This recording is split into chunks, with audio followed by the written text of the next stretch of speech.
Hey, it's Dave Gerhardt. I spent my career in marketing going from PR intern to CMO, and now I spend my time running Exit 5, which is, in my opinion, at least the world's best community for B2B marketers. If you need a place to connect with your peers, get feedback on your work, or just make new friends in marketing, you should go and check us out. It's exit5.com. You can learn more. All right, marketers, grab your overpriced standing desk and that oat milk latte you love so much, because welcome to Notorious B2B, the only show where we treat LinkedIn drama like breaking news and expose the real B2B marketing sins. Yeah, think of us like SNL meets TMZ, but for the people who argue about whether gated content is still a thing or not. I'm Tass Bober, B2B landing page nerd and lovable troll on LinkedIn. And I'm Tim Davidson, the guy making TikTok-style videos and cutting fruit on LinkedIn. Together, we're cutting out nonsense and roasting the most ridiculous trends in B2B marketing. Because if we have to suffer through another 10 things getting engaged taught me about B2B sales, we're taking you all down with us. Let's get into it.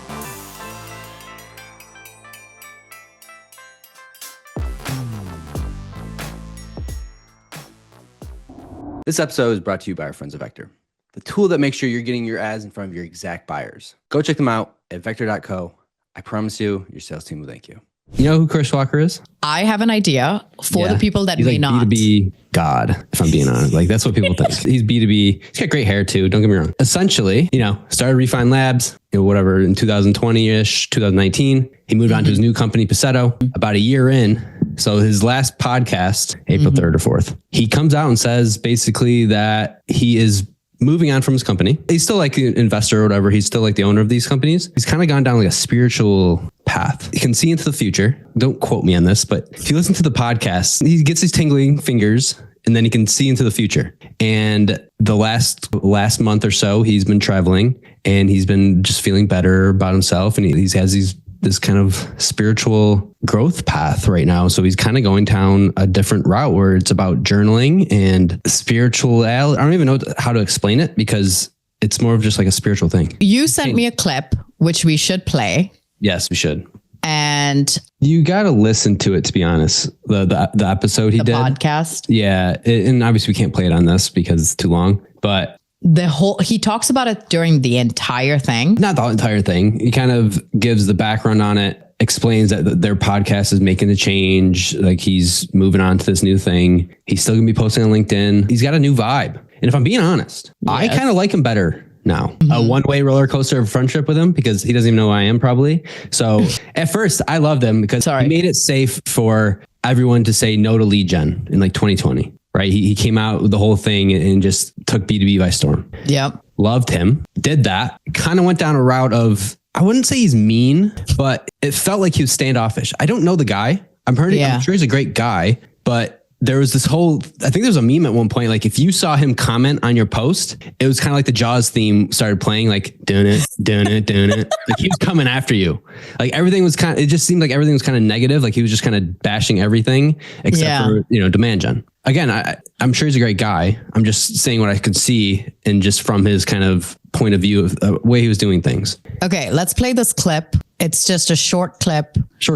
25 seconds of what he was talking about. Okay, let's go. Just play it. Yeah. Okay. Actually, beginning in 2020, I would have these things happen to me where the first sign would be my fingertips would start tingling. And then it would feel like there was electricity like running up my veins. And then I would basically like be able to see and go into the future. And it was mostly business related at that point. So when I did the first. Okay. So he can see into the future. No. See and go into the future. That's a key word, the go into the future part.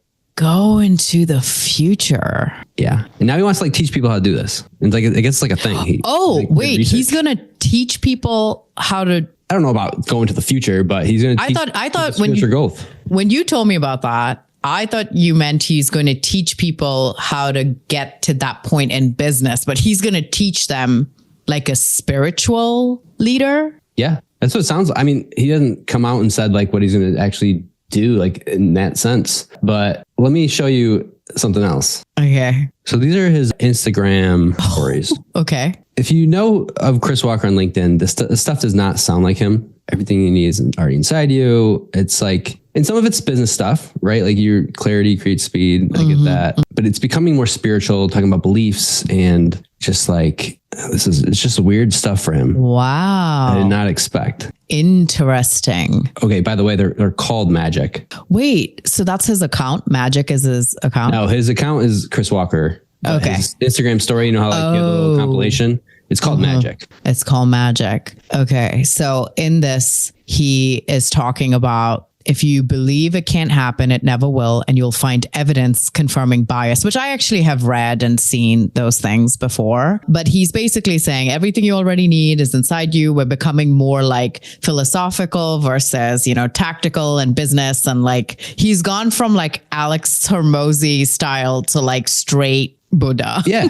He's changed his whole mindset. And I kind of like it, if I'm being honest. Like I do like it. It's not what I expected. Which is what makes it notorious. I guess. But I also, I think this is also the kind of telltale story, of like create a big business, get a bunch of money. It's not fulfilling, start a new company to fill a void. You go be a philanthropist or spiritual guru or drug or something like, like the San Francisco is like, oh, I'm taking ketamine doses, blah, blah, blah. Yeah. The Elon way. Ketty doses. So Ketty doses. I mean, this is not an uncommon path, I feel like, for many successful people, because the minute you hit like FU money status, then you can start, then you realize like that's not fulfilling. So what is my next purpose in life? It's almost like he's checked the box. So once you've checked that box, it's hard. I think with people who are just born with kind of innate drive, you just like chase after this goal, you achieve it, and you're like, okay, well, I have another like third of my life to go, half of my life, more than half of my life to go. What am I going to do now? And so then they go into this. It's like that Netflix documentary, the one with that millionaire guy who sold like PayPal or something. No, and then he's like trying to like live forever. That's his whole thing. Oh, Brian.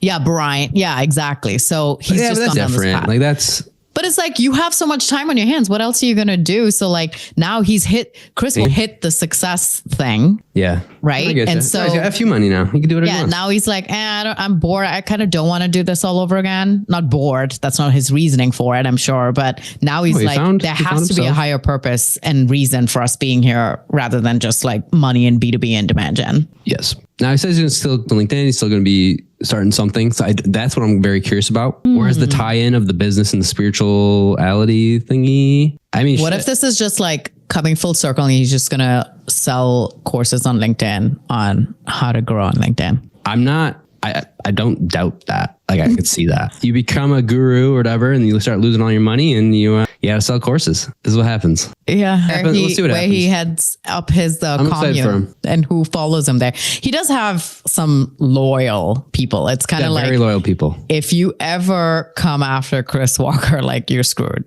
That's why I'm scared of this, to be honest. So, Chris, you're scared to cover it? I actually like you better now. So don't send your boys. Don't do that.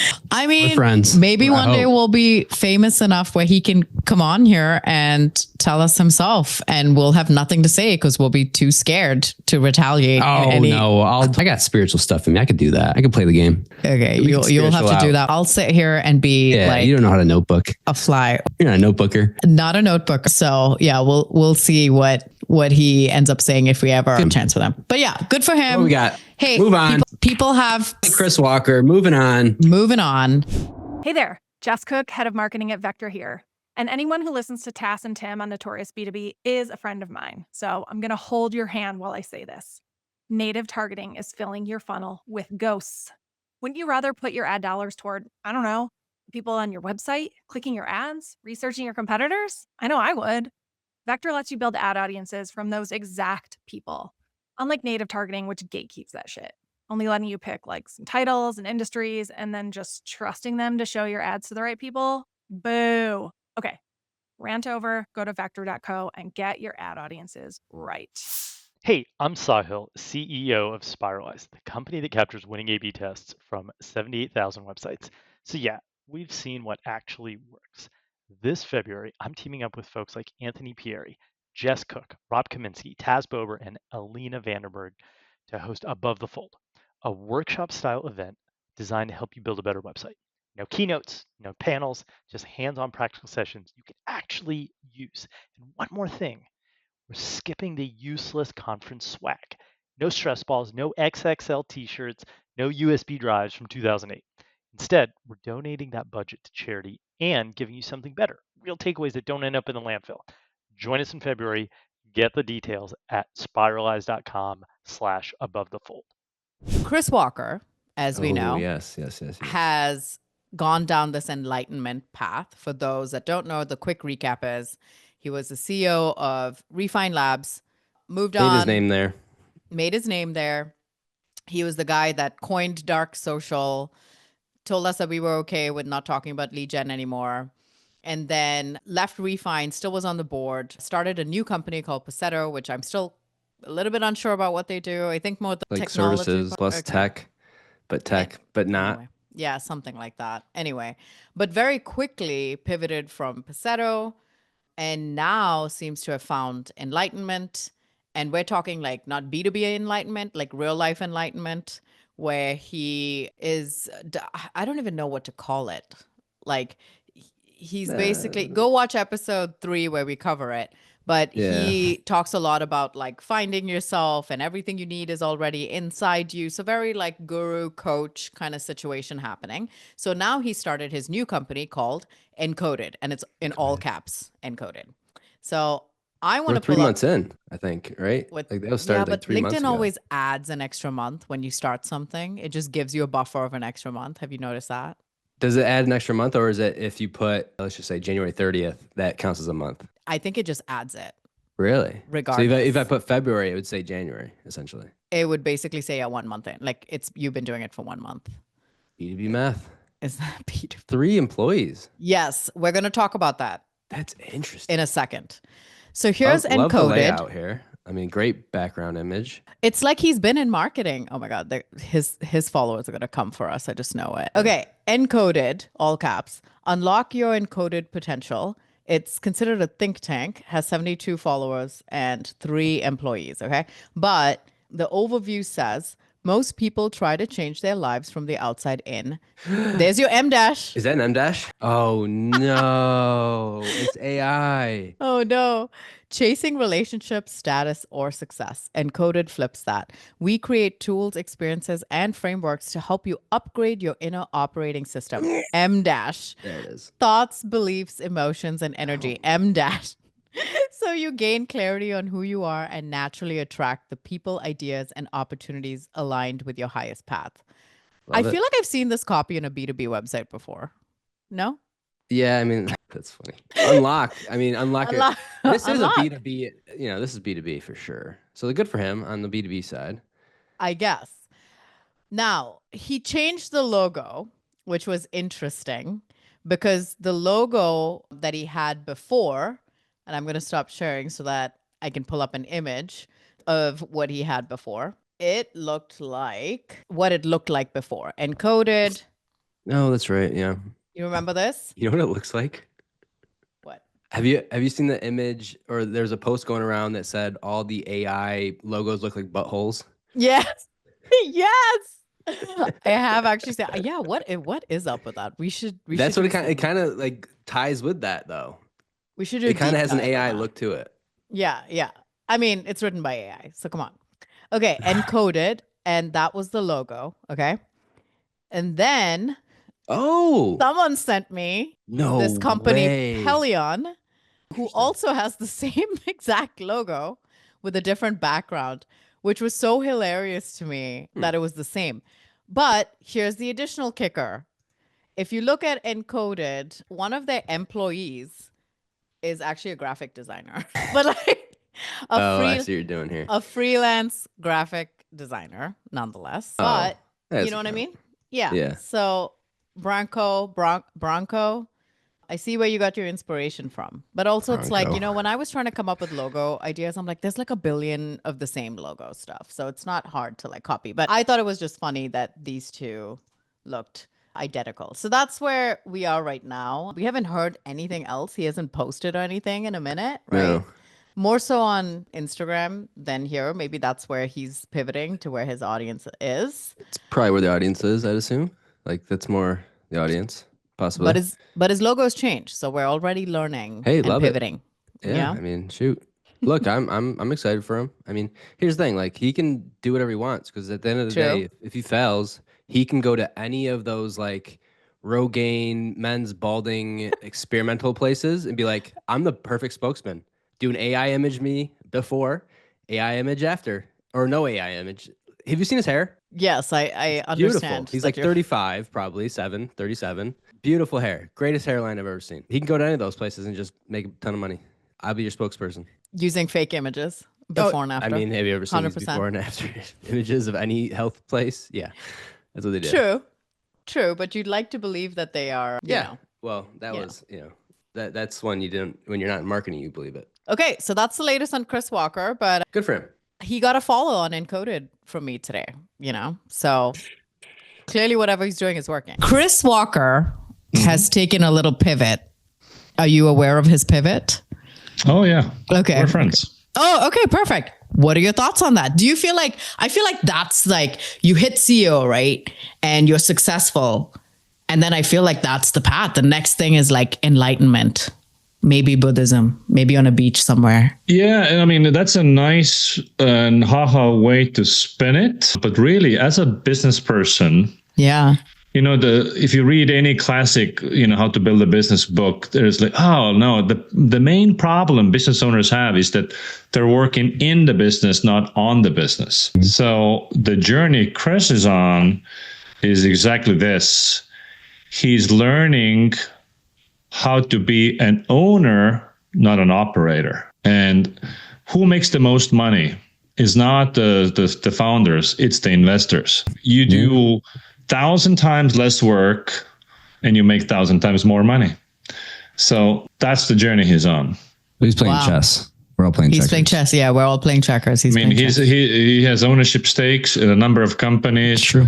Why does he need to run it? I mean, Megan does a fabulous job. And, so hire smart people and just collect the cash, Yeah. I always bring it back to, again, I forget his name, Brad, the guy who's like, he's a millionaire. He sold like, what was it? Not PayPal.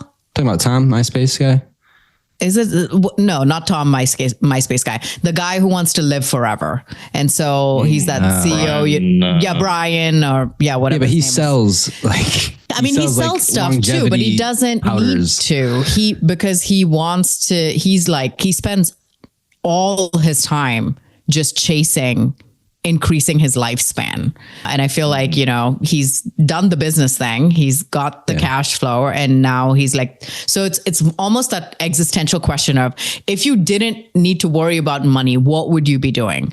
There's so many people who are like this level of becoming, they call it post-economic, and how much money that is very individual, right? Yes. I have buddies who say like under 100 million, they are not happy. That's their number. I'm like, how many Lambos do you need to be happy? I mean, I have 0 and I'm quite happy. Yeah. Obviously there is a certain amount of money that gives you a certain level of freedom.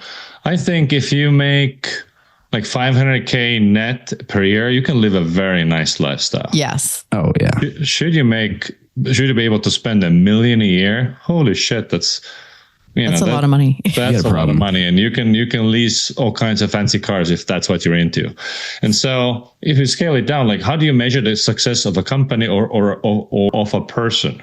Yeah. On a company level, I think if it's VC backed, now did the VCs make their money or not? Is it the unicorn billion plus exit or not? That's the gauge there. If you're bootstrapped, did the founder get a financial outcome that they're happy with? Yes. And then the dream is typically I'll get to 10 million and sell, and then that's generational wealth right there.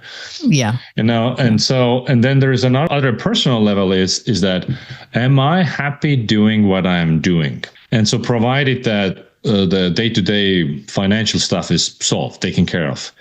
Maybe you make 200K a year, 300K a year, and like you don't worry about how much is milk. Are the eggs more expensive? You don't care. Yeah.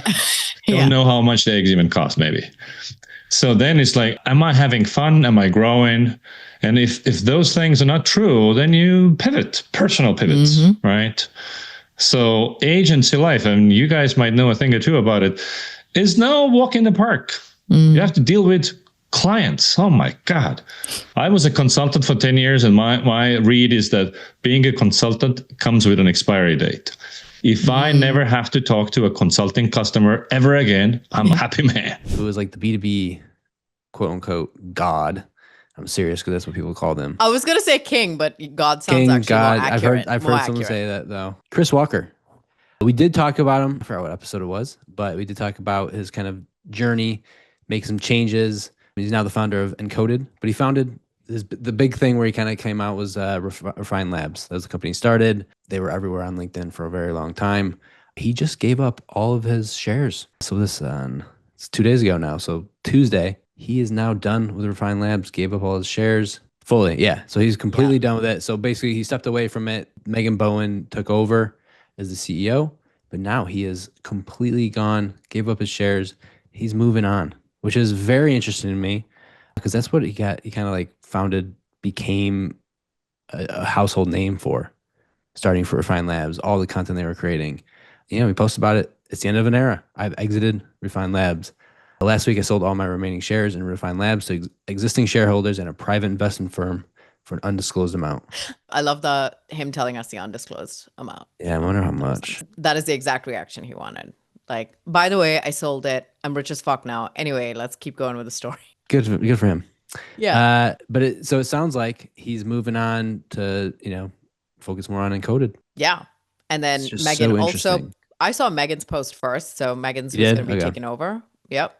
So Megan, who was the CEO already, but now she is the majority owner of Refine Labs. Chris Walker has completely stepped away from the business to pursue new ventures.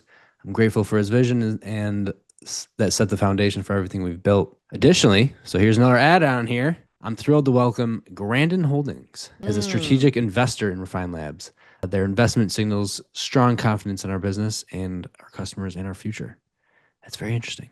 So is that a common thing? I know nothing about like actual agency operations. Is that a common thing to get private investments from holding companies like this? I don't think. So yes and no. I'm just talking about from my point of view here, but they did. So if you think about all the big agencies, that's what's happened. They're all bought by private equity. They're all holding companies. They are like these huge conglomerates that they're all owned by the same agency essentially. The smaller agencies, and when I say small, under 200 employees, especially in B2B, I don't think that's as common. You typically it's kind of just, unless you want to scale, you don't need to do that. I wonder if this is them wanting to scale. And I say this because it's hard to do in B2B because there's only a limited TAM, right? There's only a limited total addressable market. The big agencies, they service every single B2C and B2B and D2C and farmer Joe to dentists. Like they do everything because that's what private equity wants. They want you to scale. Yeah. So I find it a little interesting, but it could be just very strategic. It might not be a huge investment. Interesting. Yeah. It's interesting for me to see like a service-based business going that way. It's like, okay, the investment to then just take on more clients. You know what I mean? Like, so when someone invests in like a Lovable or something, it's like the product gets built, obviously it gets more customers, So they specialize in this, in agency stuff. Yeah. Okay. All right. So it might be, maybe they got good systems. Maybe they got some connections. Could be something like that, right? Like could be like she said, strategic. Interesting. Okay. One thing that I saw on Chris Walker's post, though, specifically, is he talked about how when he had started Refine Labs, it was in 2019, he was on a couch, which actually, if you think about 2019, that wasn't that far back. Like it wasn't, a long time ago.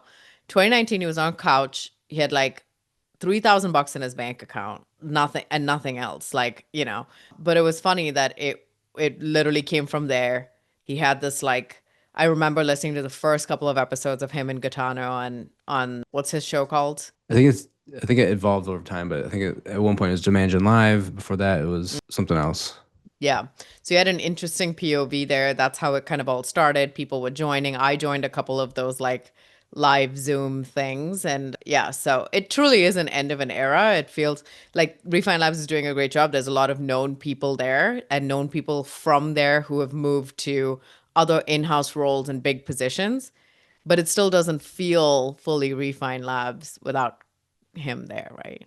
No, he's been the face for a while. Yeah. Right. Like Yeah. that's, and not even just the face, but he was, it was the podcast. It was his posts, his Yes. constant posting, his takes, his kind of POVs. He started a lot of words in B2B, like dark Yes. social and like all that stuff. And he did really, really, really well. He's very good at new business in the sense of like whatever company he wanted to start, he could do really well on just posting about it on LinkedIn, and it would do really well. Very true. All right. Now, let's pivot. I don't have a good segue for this one. Do you want to cover this or do you want me to? I don't even know what this is, but I could try it. He came back with a bang. And the bang is basically him talking about Chris Walker. And there were like 5 people who sent this post to me and said, basically, if you don't cover it, we're never listening to you again. They didn't make those threats, but it was kind of implied. Okay, so Clark Barron posts this graphic that says vibe grifting for dummies. And he has basically someone asking Colin Majak, who we know, product marketing at Sybil. Anyway, he says, okay, honest question. What do you actually mean by high or low frequency? Feels a bit abstract. And then Chris Walker responds to him and says, how would you describe what the world looks like to someone who never opened their eyes? You. What? And then Clark Barron responds to that one and says, this is utter nonsense. I don't even have a poetic, witty line. This is just fucking stupid. So it's funny because this is one of those posts where maybe people didn't react on the post, even though he got like 92 reactions. But seriously, like 5 people sent it to me in the DMs that were like he's saying the stuff that some of us are thinking. I obviously won't call out the people who do it. But here's what Clark actually said about it. He goes, listen, there's always going to be another grift in marketing, and the next big one is a doozy. That's what this whole frequency pitch is. Step 1, start with truths everyone agrees on. Step 2, layer in something unverifiable. And step 3, monetize the invisible thing. Yes, CMO churn is real. Copycat marketing is rampant. Metrics are worshipped because the boards demand numbers. Those are legitimate systemic problems. But then comes the bait and switch. Instead of dealing with incentives, governance, or economics, we are told that the real issue is, quote, low frequency. Did you hear what I just said? The solution to your company's problems is apparently frequency, a vibe, an aura. Oh my gosh. Something you can't measure, fix, or hold anyone accountable for. And lucky you, the only way to raise frequency is to buy from the guy who invented the framework. You could eat every part of my ass, you absolute fraud. Okay. He goes, this is no different than the diet guru who tells you sugar is bad, then sells you crystals to balance your metabolism. The crypto bro who points out banks are predatory, then tells you salvation lies in his JPEG ape. The ex-agency, I don't know.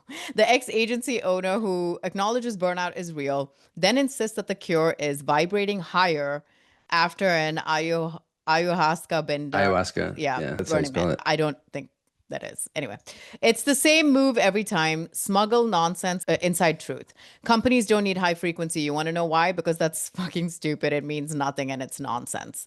So he goes on to say the ass line again and says, the future doesn't belong to high frequency companies. It belongs to companies that stop falling for this BS. I'm actually curious. Who else saw this coming a mile away? Seriously, it was obviously going to be some nonsense grift. This was going to be the next move, right? Damn, feels good to be back. So It's a good way to come back, by the way. Good way to come back. He also did ended not up just do that. He bought vibegrifting.com as well, just to be funny. But he got a good amount of reactions and stuff like that. Obviously, I'm sure people are talking in the DMs. You and I are always like cautious with covering Chris Walker because he has such a strong like cultish following, right? He's kind of like the Neil Patel, but like of our little B2B that was universe. brutal. What? To compare him to I'm Neil saying Patel. I'm saying that he's as big. Like he's a big Yeah. name. Okay. I don't mean that he is Neil Patel. Like he's I not gotcha. I'm not saying that, but I'm saying like he's a name in our side. Like if you don't know who Chris Walker is, you've kind of been living under a rock in B2B, right? Like That's kind of In B2B SaaS, at least. in B2B SaaS, yeah. So people are just generally cautious about talking about him, but then to talk about it like this, here are some of the comments, okay? Before I ask for your reaction, here are some of the comments. David Goodman, he says, hey everyone, it's me, that guy that you know from LinkedIn. I'm back on here to tell you that the problem I helped create has a solution. It's called the product I'm selling now. And everyone's like, thanks, Goodman. That makes a lot of sense. And then someone said, did you listen to his Goodbye podcast where he talked about fingers tingling and stepping to the future? Pretty sure this was the next natural step. Next is to start a wellness frequency cult for business executives. It's pretty much the same as HubSpot inventing a new framework that happens to coincide directly with a whole bunch of new tech that they want to sell. And then here's another person that said, Tiger Joseph says, the funniest part is if you disagree or have criticism of the concept, then you're just low vibration, which is funny because I actually have seen this on some of the posts where if someone is like, what are you talking about? He's like, dude, this is pretty low vibration of you. Should we start using that as a term? I feel like it should be a new term. When someone's like, you know, if I don't like a take that you give me on this podcast, I'm going to be like, that sounds pretty low vibration. I'm just going to say it. I think I'm going to use it. It feels right. I don't want to be part of the problem, though. That's the only thing. It's right. Okay. And then Obed. I always mispronounce his name. He goes, LOL, guy's a super snake oil salesman, always has been. So you know who's not scared to say stuff? Our friends on LinkedIn. And then this final comment, which I thought was hilarious, is Pete Hugh, who said, I can't believe you came out with this just as I was about to launch my new B2B growth crystals on Etsy. Those are good comments. And then, okay, no, I know I said that was the last one. This is actually the last one. This one guy, Jesse Harris, said, I like his frequency-related content because I get to unfollow and ignore anyone gullible enough to fall for it. And Clark responds with, now that's what I call a refined approach. All right, let's be honest. You probably didn't go to school for B2B marketing. I didn't. And that's exactly why we built Exit 5. It's now the top community for B2B marketers. You can learn more about our community and our in-person events over there at exit5.com, or at least join the newsletter. I read every message and I promise that if you reply, I will reply back. See you over at exit5.com. Big thanks to Vector for keeping our ad dollars where they belong, in front of people that Seth would love to talk to. So stop donating your money to native ad targeting and start targeting your exact buyers with Vector.co.